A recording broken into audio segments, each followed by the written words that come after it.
You tell me when, sir. All right, if the attorney ain't here, Welcome to tonight's meeting of the Zoning Board of Adjustment of the Township of Union, which is being held pursuant to the Open Public Meeting Law, C-231 Laws of New Jersey, dated 1975. Notice of this meeting was advertised in the local source as well as the Star Ledger, the newspapers of record, and notice has been posted on the bulletin board in the municipal building adjacent to the municipal clerk's office. Roll call. Mr. Benavanga. Here. Mr. Johnson. Here. Mr. Wiley. Here. Ms. Martins. Here. Ms. Scott. Here. Mr. McNeil. Here. Mr. Graves. Here. And Mr. Champy. Here. Benavanga. There being a quorum present, this meeting is now declared open. Mr. Secretary, are there any communications? There are no communications, Mr. Chairman. Thank you. Before we begin tonight's meeting, I just have a few announcements, and I'll be brief. First, Mr. Ricardo McNeil moves, the gentleman to my left, moves from alternate number 1 to a regular board member. And secondly, Mr. Richard Graves moves from alternate number 2 to alternate number 1. At this time, the board wishes you both congratulations and good luck, and as we continue to work together in the future. So congratulations. Continuing onward, our first and only order of business this evening is calendar number 3420, Phoenix Salon Suites, located at 1235 West Chestnut Street, Block 4002, Lots 6.01 and Lots 6.02. And it's for the use of a building interior to provide individual suites to independently owned businesses. Mr. Paparo, would you like to begin? Yes, board members, Joe Paparo from Newman on behalf of the applicant Chestnut Suites LLC, doing business as Phoenix Salon Suites.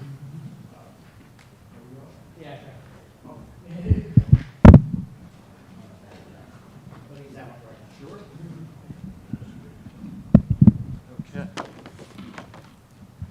I'll do that again just so everyone can hear. Joe Paparo from Porzio, Bromberg & Newman on behalf of the applicant Chestnut Suites LLC, doing business as Phoenix Salon Suites. This application is a request for minor site plan and use variance for the property located at 1235 West Chestnut Street. This is an existing commercial space in the shopping center. It's approximately 12,674 square feet of vacant space that was formerly, I believe, Jennifer Convertibles. Phoenix Salon Suites is a tenant in that location. And the proposal is a unique one. What we intend on doing this evening is explaining to you in detail how a Phoenix Salon Suites operates. And just as some background, this site's located in your commercial corridor along Route 22. And we're seeking a use variance, again, as was read from the agenda, to permit the use of an existing commercial space by separately independently owned businesses. And you'll hear more about that configuration from our representative this evening. The business configuration and the use doesn't fit squarely within any of your permitted uses according to your code, and that's not unusual, as you'll hear.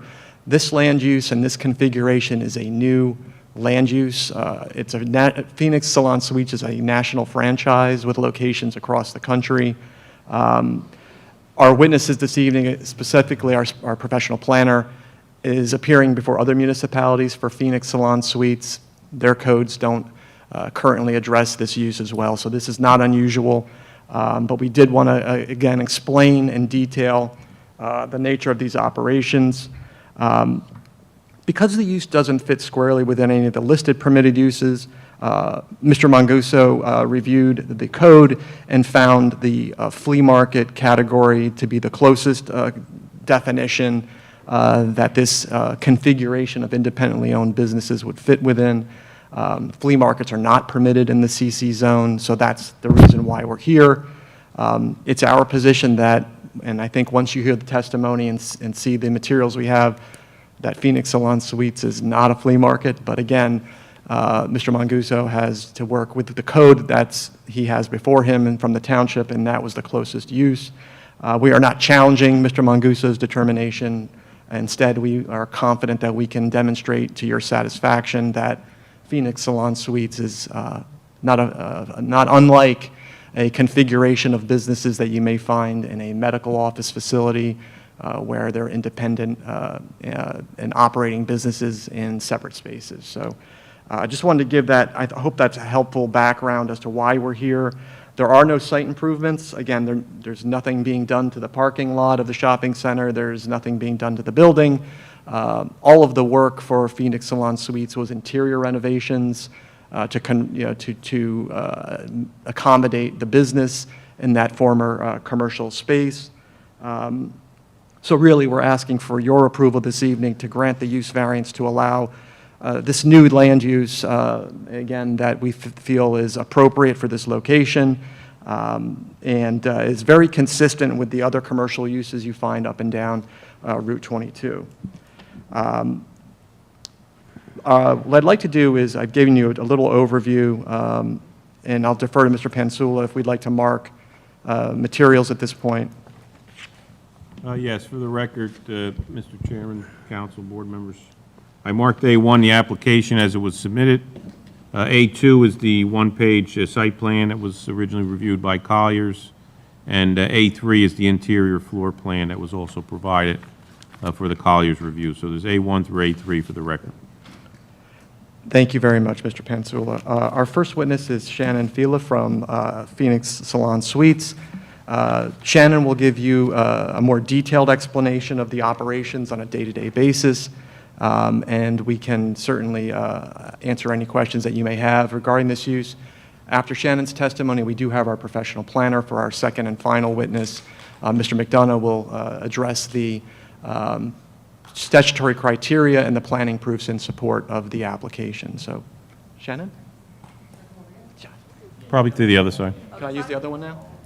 You can stay here, Shannon. I'll go to the other one because you may want There to. you go. Hi, how are you?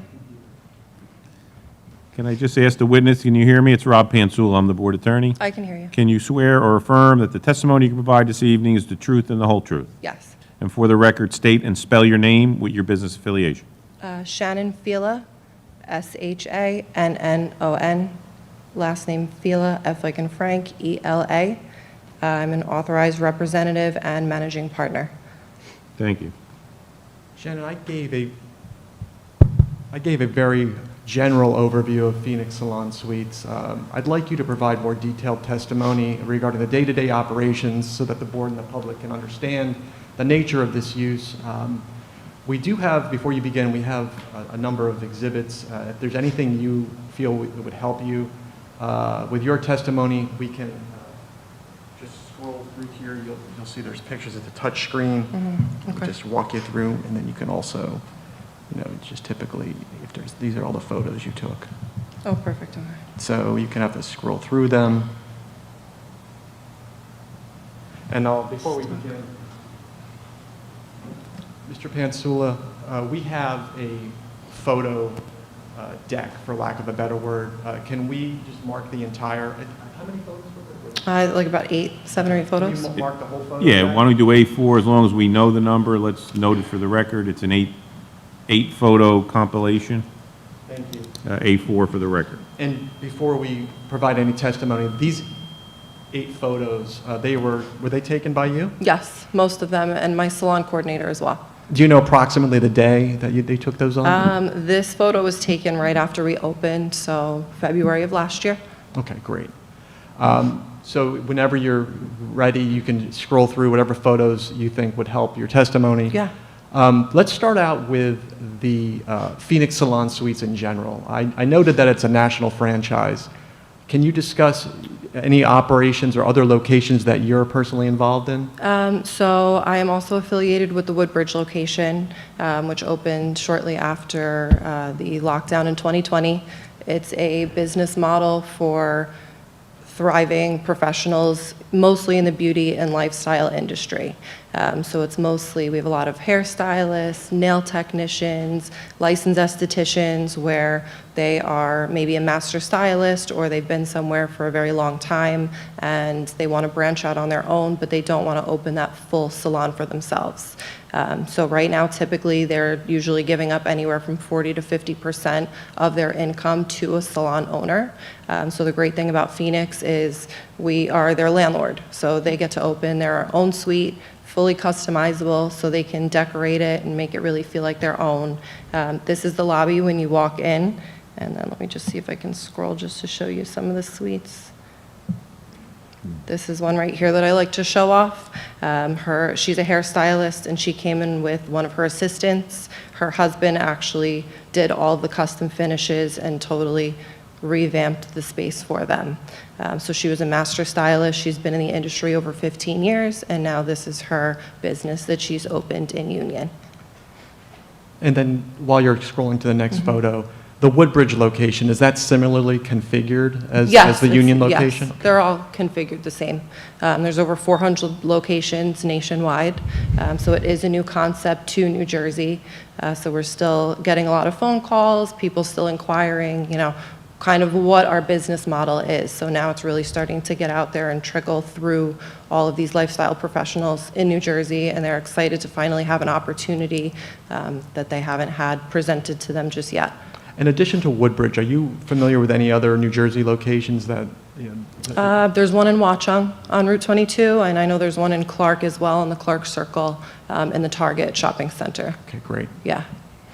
And then I'll just Now, show- while you're scrolling through these suites are fully confined, meaning there's a door, they're closed, they're not open to the general public, correct? Exactly. So it's really an appointment-driven concept. So you can't really just walk in and say, hey, is someone available to cut my hair? They usually are booked out anywhere from, 1 to 3 months because they have that large following that came with them from their salon. So we keep the facility locked. It's appointment only. They get buzzed in. It's a Bluetooth app for all the stylists that move in. They just, with the click of a button, their client can then, enter the facility. So it's secure and safe. Based on your experience, typically for one of these suites, how many employees or how many stylists would these suites, and how large are these suites? So the standard size is 110 square feet. That's really just for one stylist, and they usually have one client at a time. The first suite that I showed you is one of the largest that we have. This is a double suite, so this was 230 square feet. There were 2 stylists operating out of here, and they usually each have a client in there as well. So we only have 2 of those right now in the building. All other suites range anywhere from 110 to about 130 square feet with one professional in it at a time. And I know you have a photo in this deck of the hallway that shows that Yes. these are all separate, independent spaces. Here it is. There we go. Yep. Oh. So every suite has their own little window to the hallway. Everything is locked, 4 walls, very private. I summarized it based on my experience as a medical office facility. There's Very similar. larger healthcare providers have facilities where you can go in, and one suite would be a cardiologist, the next suite would Absolutely. be an x-ray technician, but they're independently. Yeah, they all have their own LLC. They're all individually owned and operated. Okay. And just generally, I know, you've described the type of personal service businesses that are occupying these types of suites. What can we look at for hours of operation generally? I would say typically anywhere from maybe 7 or 8 o'clock in the morning until about 9 o'clock at night. Okay. And have you observed a busier time, less busy? Friday and Saturday is definitely peak time in this industry, so those are our busiest 2 days. Okay.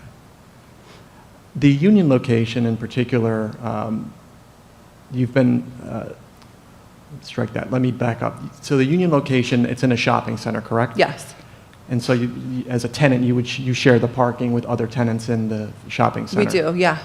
Have you, in your time affiliated with this location, have you noticed any parking issues with any of the, No. any of your subtenants? for There's a lack lot a of word? parking. Actually, that's like something we always get complimented on when someone's inquiring about our space. A lot of them are coming from a salon where it's street parking, so when they see the amount of stalls that are available, that usually is like a nice push for them. Makes them feel comfortable. They know their cars are safe. They don't have to worry about parking tickets, paying a meter, anything of that sort. And the total number of independent, separate suites in this space is 73? Is that- 73. Okay. And do you have a figure as to what's your occupancy currently? We're at 59 suites right now. So roughly, that's 80? So about 81, 80%? 80%. Okay. I think you scrolled through all of the photos. If there's any others that I may have breezed through. These were just, that's the lobby, and then different suites. And just- Can I at just be different clear, are all sizes. those photos of the subject property, or are they prototypical to other sites? These are all in the Union location. They are, okay, Yes. thank you. One item I wanted to talk about, deliveries. Since these are independently owned businesses, how do deliveries work? So we actually don't accept deliveries to the building. They have to have all of their inventory delivered to their home, and then they bring it to their suite, just so we can regulate there's not an overflow of boxes piling up, because we are locked, the front door is locked. So it's a way to protect their items and to make sure things aren't piling up on the sidewalk. So anything that they intend on bringing, it needs to be able to travel with them in Exactly. their personal vehicle? Yes. Okay. How about refuse? How does that, do you have a central location for all of the suite owners? We have a break room for all of them. And then is there a place where they bring their refuse at the end of the day, their trash? Yes, in the back hallway is a common area with garbage, and then our cleaning crew brings it out to the dumpster. And there's already a dumpster provided for this facility? Yes, it's right outside of our loading dock. Okay. Do you know if that was the same area where the dumpster was for Jennifer Convertibles, or you're not? That I'm not sure.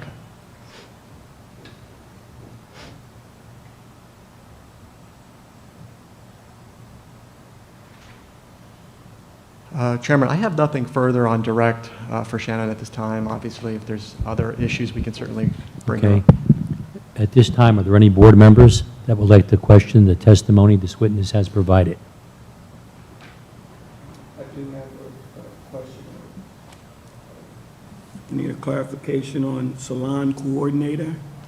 So she pretty much maintains the common areas throughout the day. She'll tidy up the restroom. If someone calls to schedule a tour, if they're inquiring about renting a suite, she'll show them the available suites that we have. Is she also responsible for maintenance and repairs? So if she there's reports plumbing to issues? us, yes, if there's any issues. She's their direct point of contact. And you mentioned, well, this is a question, you didn't address it, but it just came to mind. Because they're all individual closed spaces, are they individually ventilated because of Yes. sprays and all the other good Yes. stuff that goes on? Yes. Okay. So the tenant has control over those exhaust fans, or they? No, it's an automatic exhaust fan. They have control over, they have individual climate control in each suite, so they can regulate their temperature. Ms. Scott, you had a question? Yeah, I just wanted to know, because you have 14 spaces, like, would you be looking for the same type of services you want in 14 spaces, or would you be expanding? We want to keep it in the same beauty, lifestyle industry, but there are certain services right now that we can't permit, such as maybe spray tan or teeth whitening. It's still within that same industry, but they're not licensed under the Board of Cosmetology, so it's a different considered use. So, but if someone had a lash shop, for instance, they would be able to. Yes, we have a few lash technicians in there. And then what is your average rent that goes to? About $390 a week is our standard. And is it triple net leases where everybody's responsible for their own individual unit, or is it like, during the winter, if there's heat, is one particular? All utilities are included in their rent, so they have no additional overhead.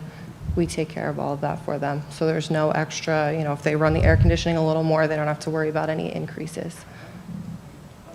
You're welcome.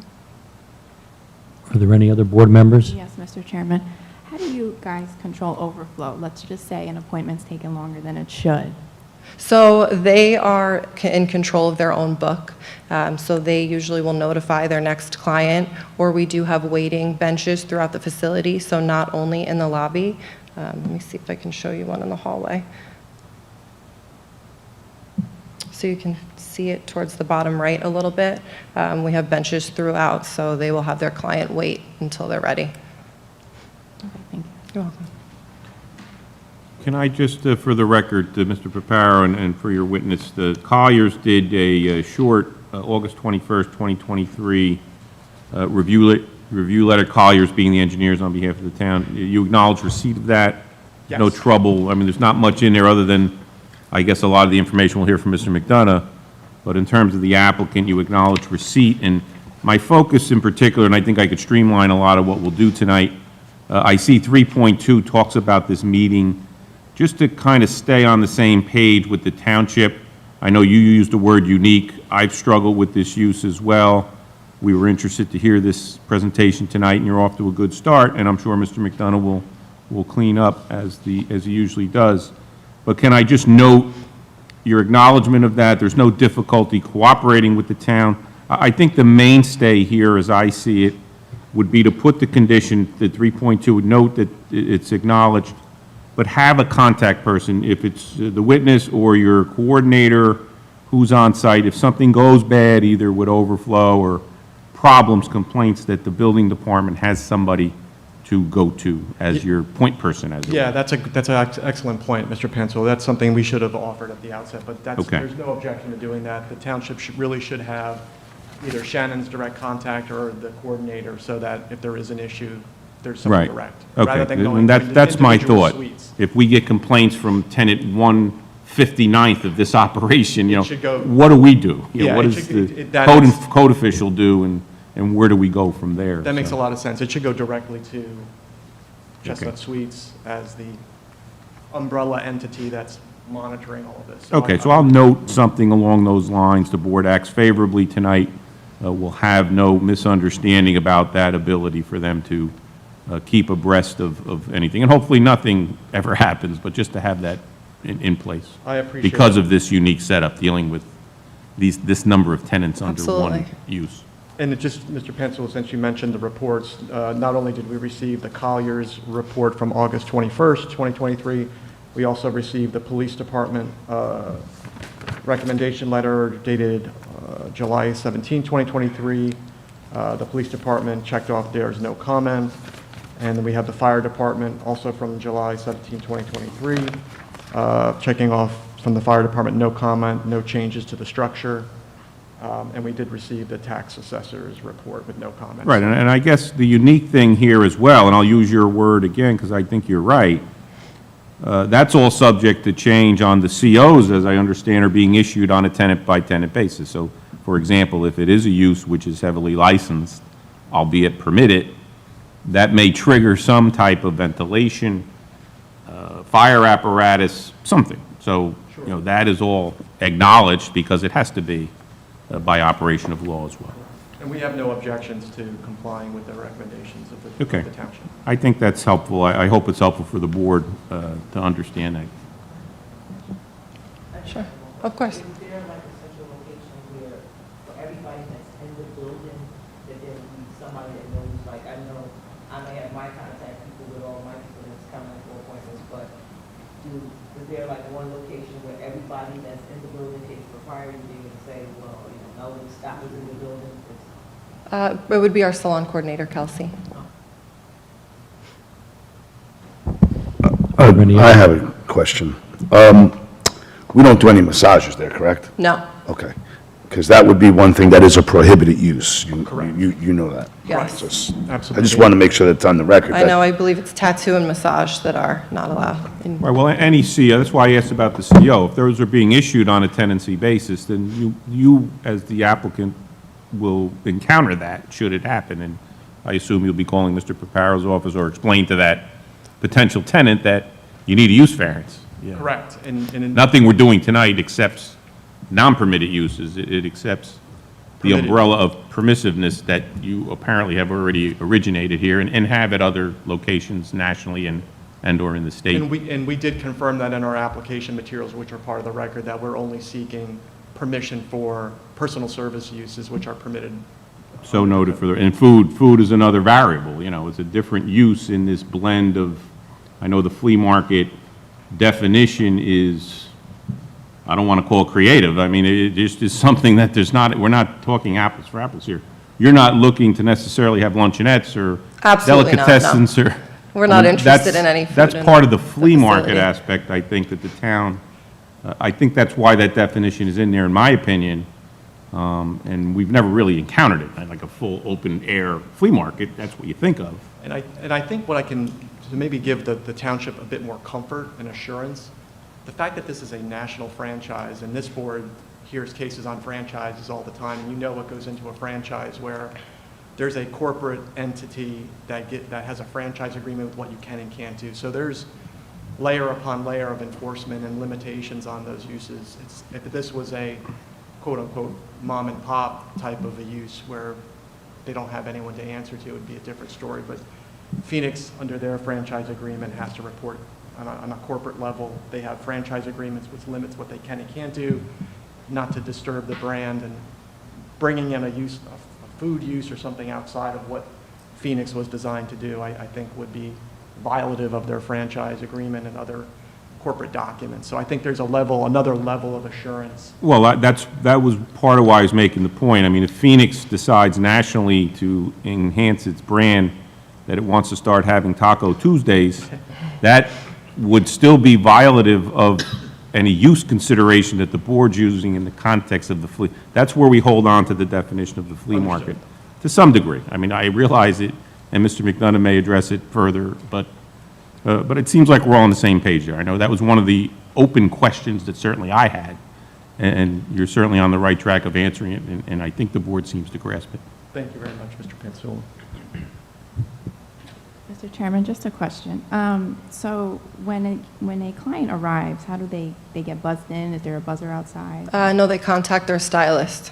by phone? Yes, So the front door is always locked. front door is always locked. So what if a walk-in, decides that they want to just check out? the Sometimes they'll call the number on the door, which will reach me, and then I can either put them in touch with someone, but it's more so then I have to explain the concept, because some people will show up like, oh, can someone do my nails right now?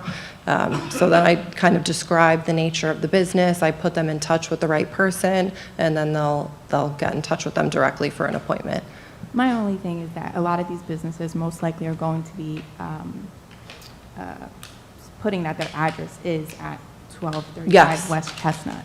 So if I see that this business is at this location, I might say, hey, a nail salon's at this location, let me walk in and see if they have Right. it. Because a lot of nail salons are walk-ins. Yes. So I kind of feel that there might be a confusion on the part of a client doing, so how do you guys, it's just a phone number that's on the door? It's a phone number. Our salon coordinator occasionally is at the front. We have a podium when you arrive in the lobby, so she does assist with that as well. But I feel like we're not really in a plaza where we get a ton of foot traffic, so it's usually someone will just call like, oh, I was at Bob's Furniture, how does this work? It's more so them trying to understand what the salon suites are. So we really never have an overflow of anyone outside on the sidewalk trying to get in.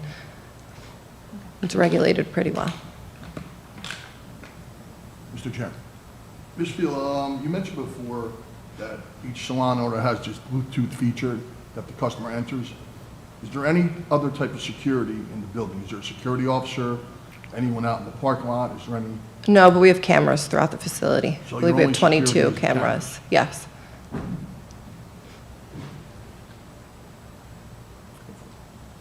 Any other board members that would like to question the testimony of this witness? Hearing none, are there any members of the public that would like to question the testimony of this witness? Yes, I would. Good evening. I've appeared before the board in the past. I'm a traffic consultant.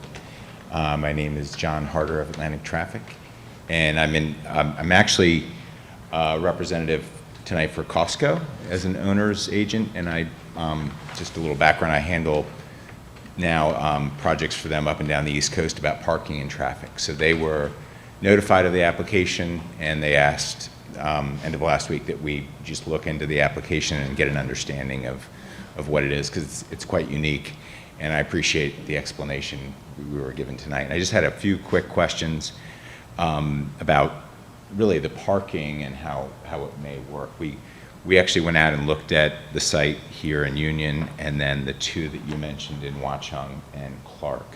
And the two in Clark and Watchung, how many business units are occupied at those? I'm not affiliated with those locations, so Okay. I'm not sure in certain how many suites are in there. I do know they're smaller than our locations. Okay. So maybe around 30 suites, 35 suites. Okay. And you indicated in Union there are 59 suites that are currently occupied. Yes. But it could be up to 73. Yes. Okay. So 80% occupied. I mean, we went out an evening and a weekday, midday, and it was, there was plenty of parking. There was at least 50% of the parking was available during those times. During a day, a typical day, you said Friday is the busiest. What time of day would be usually your Usually peak? earlier in the day, so morning, early afternoon on Friday, and then by evening and later on, like dinner time, it's very quiet. Good, okay. And then Saturdays, how does that An compare? early rush as well. Usually around 8 a.m., starts to trickle off by about 3, 4 o'clock. Okay. But not as busy in terms of volume as Friday? They're about the same. Okay. All right. I would say on behalf of Costco, we're comfortable with the application, given the parking situation. So thank you for answering my Right. questions. Of course, thank you. Appreciate it. Thank you for your comments. Are there any other members of the public that would like to question the testimony this witness has given? Hearing none. Mr. Paparo, your next witness. Thank you very much. Thanks, Shannon. Thank you. Our next and final witness is John McDonough.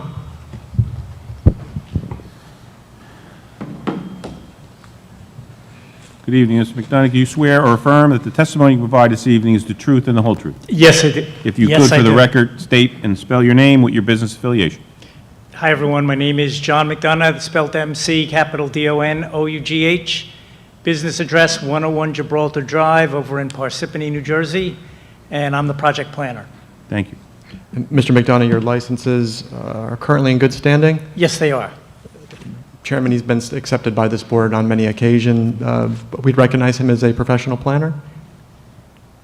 Why don't you just give a few credentials? Sure. Mr. McDonough, I've seen you before. I've been here before many times. I get to New Jersey, up and down, east and west, so I get to see the full cross-section. I get to testify in courts as well, and I've been doing this for a while. So, yes, I've been accepted by many boards.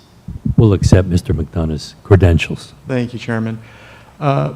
John, you've heard the testimony. You're familiar with this location. You've reviewed the land use ordinance and the master plan of the Township of Union. Yes, I have. We are here for a use variance. As I mentioned in my overview, there really was no use that this would squarely fit within due to the unique nature of these independently owned and operated suites. Do you have an opinion as a professional planner as to the appropriateness of this use at this location? Yes, I do. We're dealing with somewhat of an unusual use here. I would call it more or less a hybrid. It may not be a flea market in the pure sense, or what the typical association would be, and I'll tell you why as I go through how your own ordinance treats it. But I get it, what your zoning officer did. Typically, a flea market is something that has multiple vendors in one place, which is exactly what this land use here is. It doesn't really operate in the way a conventional flea market would operate, to the extent that we're not dealing with an open market plan here with multiple vendors that are not separated. Here they are actually separated. And you do have a section in your ordinance that actually deals with flea markets outside of zoning. Section 457-25 has flea market restrictions. We may actually, as part of the condition, if the board moves favorably on the application, is remove these restrictions, because I think you'll see they don't pertain to what's happening here. Number one is that you can only get 2 permits to operate a flea market per year. So obviously, that's more envisioning a flea market as an interim or a temporary use. It's limited to 2 consecutive days, generally the weekends. Again, that's not what this land use is. It needs to be accessible to the public that it serves throughout the year and throughout the week. And again, the ordinance defines it as a use that's in an open-air environment or with common space that's not separated for the vendors, and that's different than what we have here. So there is somewhat of a distinction between what the applicant is proposing and, again, a flea market in the conventional sense. But that said, even if this is a hybrid, it's not squarely lining up with your ordinance, and that's why we're here asking for that D1 relief. I've run it through the statutory criteria for such relief, and if I could, Mr. Chairman, I'd like to share some photographs of the property just to help the board get a sense of how this site is suitable for this use. I'm afraid if I take this down, Joe, am I going to show like your vacation pictures or something here? There's nothing scandalous, believe me. Let's see. Let me get my glass. Just scroll up or down? Yeah. If you just you reduce it, then you'll see the other. Hold on, let's do this. Minimize it, and then here is the I form. gotcha, okay. And it's a touch screen. There you go. And if it's easier for the board, I do have some hard copies here. Want me to pass them around? Sure, we'll take them. Just note that A5 for the record, the planner's exhibits are photographs. A5 are going to be 4 simple pictures of the site. We took them on Friday, August 25th, around 1, 2 o'clock, which I think you just heard through Shannon's testimony is the busy time here. And you'll see that, again, towards what Mr. Harder just said, parking is plentiful to accommodate this land use at this location.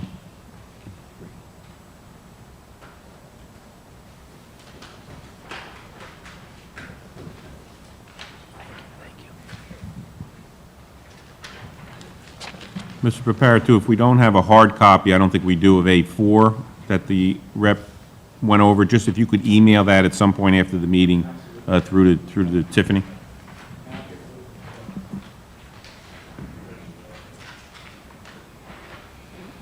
So we went out there Friday afternoon. We took 4 drone views of the subject property, so you get a sense of the physical condition of the property, you get a sense of the surrounding land use context. The first frame is a view of the subject property looking to the north, so that's Route 22, as we know, in the foreground. The Costco that you just heard of would be to the right, and remember the Costco wraps around to the back of this property as well with that gas addition that I actually testified to back in the day. And by the way, the last time I was here for this site was in 2020 when the board approved that dog daycare next to Bob's Furniture Store. So I think that comes up in the next view here, frame number 2. Yes, so this is a view looking to the west. 22 is going to be on your left now. You can see the familiar P.C. Richard building on the left there, and the Costco canopy starts to emerge in the right. I struck a little yellow arrow there where the subject unit is. It's sort of an end cap at the portion of the building where we actually go to 2 stories. And the point here is if you look to the parking field to the right of the entry door, which is certainly within reasonable walking distance, at peak time, parking is plentiful. And as you've heard through the testimony of really 2 witnesses now, that's not an atypical condition of what and how the site typically operates. Third view spins you around looking due south, and now the subject unit would be just off to the left, and you're getting a close-up in the foreground of the parking field and all of those spaces that are available and within easy walking distance of the front door. And then finally, the last frame takes you to what I'll call the back of the building in terms of this particular unit, and you're looking to the east. To the left is where the parking field is that has all those particular spaces. So I'll just hover on the second sheet since that's the easiest one to visualize what is happening here. But the key point, we're talking about 2 tax lots here, block 4002, lots 6.01 and 6.02. The site is just north of 7 acres. It's developed as a shopping center. That's 111,639 square feet.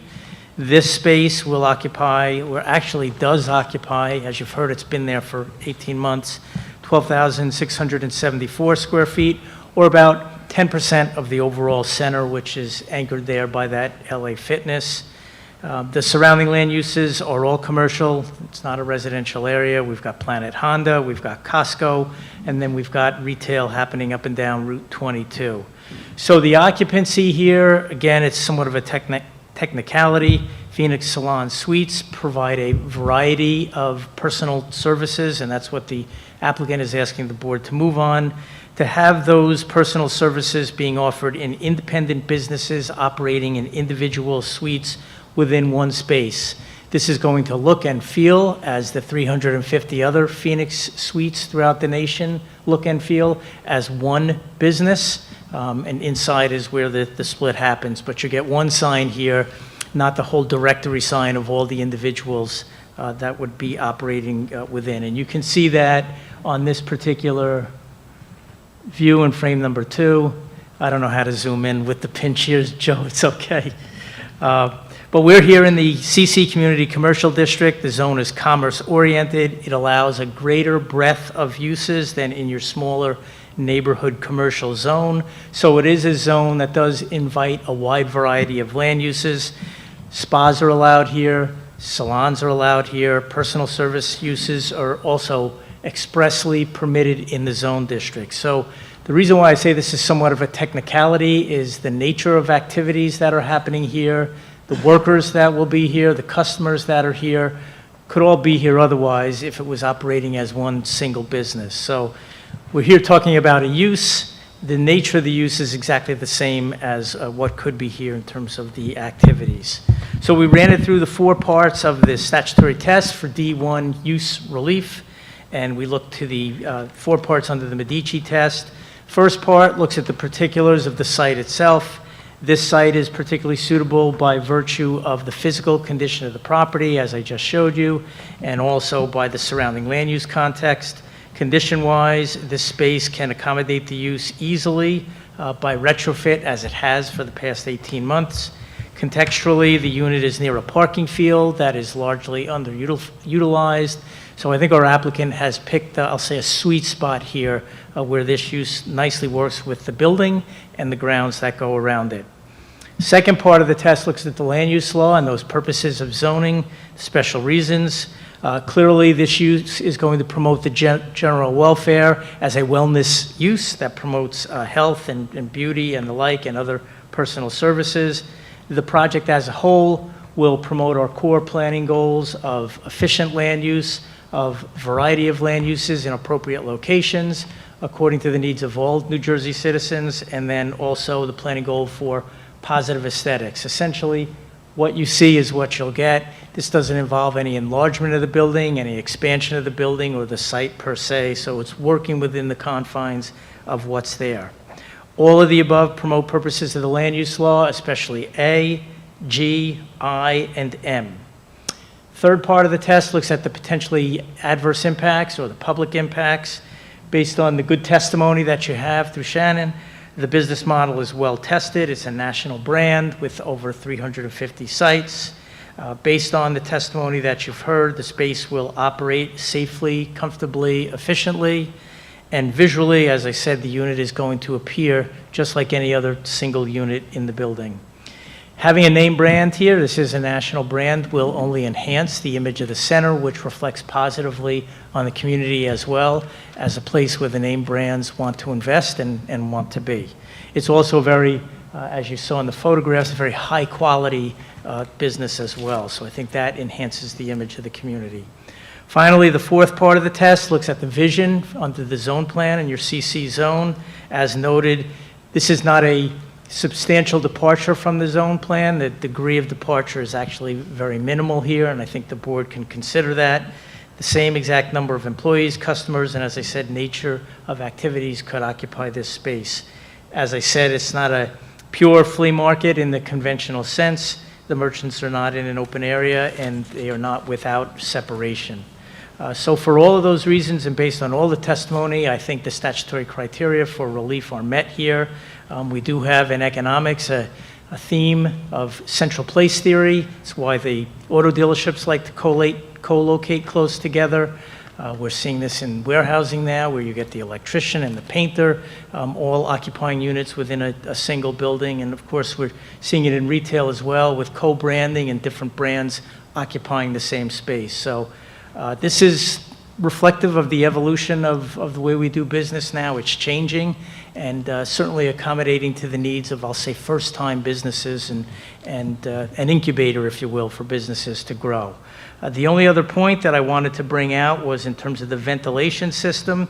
Each unit has its own supply and return, which is somewhat unique, and I think that also goes towards the special reasons for this land use as well. I think I hit all the points I wanted to make. I don't think I missed anything, but again, I think it's a good application, certainly going to be an asset to your community, and I think stacks up very well. Notwithstanding the technical departure from the zone plan, it certainly stacks up with the criteria for approval. That's all I have on direct. Thank you, John. Chairman, I have nothing on direct. Are there any board members that would like to question the testimony Mr. McDonough has given?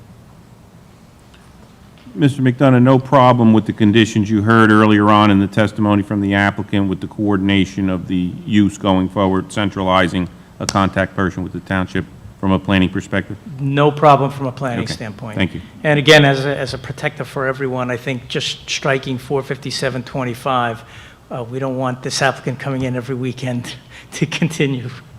So noted. Are there any board members that would like to ask a question of Mr. McDonough? Hearing none, are there any members of the public that would like to question the testimony Mr. McDonough has given? Hearing none, are there any members of the public that would like to make a general comment? Hearing none, Mr. Piparo, would you like to sum up? Thank you very much. Thank you, John. Chairman, I'll be very brief. First of all, I want to thank the board members for their questions, their insight, and their consideration this evening. This application, I think, speaks for itself. You've heard the testimony. It is a unique land use. And as John said, land use evolves. I consider myself young, but I'm not so young that I don't remember when you never saw a convenience store next to gas. I remember the time when that was a new animal, and almost every gas station now has a convenience store. Drive-throughs really weren't much of a thing when I started practicing land use. Now almost every fast food establishment needs a drive-through. So the land use evolves, as we've said before. The testimony you've heard this evening demonstrates that this is a unique configuration. However, at the core, it's personal services which are permitted in this zone. These units are all independently owned. However, they are separated. It doesn't have the components of a flea market.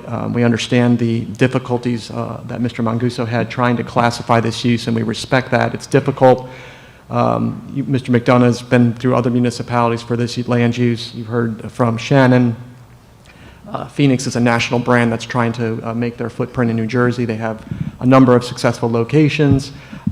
This provides business owners with an opportunity that may not be able to open up their own brick and mortar salon. This is an opportunity to own their own space and operate their own space, rather. For those reasons, you've heard, let me back up on parking. You've heard not only from the applicant's side, but also from Mr. Harder on behalf of Costco, due to their own independent observations, that there's adequate parking here in the shopping center for this land use. So for everything you've heard this evening, for the evidence we presented, we would respectfully request that you approve the use variance. And again, thank you all for your time and consideration. Thank you, Mr. Piparo.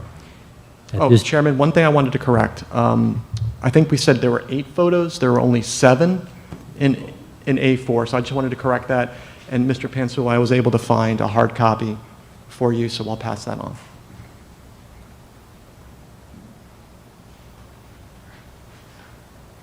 Sorry, Chairman. Thank you for that Thank you. addition. At this time, I believe we can conference this. Mr. Benavenga, would you like to begin? Thank you, Mr. Chairman. Yes, I think Ms. Fiela's testimony was very thorough on the day-to-day overall operation. I think the pictures show that the units are very clean, very classy looking. There's definitely now a sufficient amount of parking, which doesn't affect anything, Costco or any surrounding areas. So I'm going to vote yes tonight. Mr. Johnson? Thank you, Mr. Chairman. Yes, I agree with my colleague, and also I'm impressed with the maintaining entrances to the building, so there's not a lot of foot traffic and people walking in and out. So a little different. So I too will be voting yes. Mr. Graves? I see no negative impact on the community, therefore I'm supportive of the application. Ms. Martins? Thank you. After hearing the testimony this evening, I think this is a well-organized business, so I will be voting yes for the use variance. Mr. Wiley? Yes, Mr. Chairman, I think it's a good, clean application. I think the positives outweigh any negatives, and I feel like the location is suitable for this type of project. I'm going to vote yes. Ms. Scott? Good evening. Yes, I think the testimony was excellent. The place looks very nice. I think you did a very nice job. Sexy, clean, classy. Yeah, good luck. It's a nice application. I'll be voting yes. And Mr. McNeil? I would agree with my colleagues that the witnesses defended this application very well.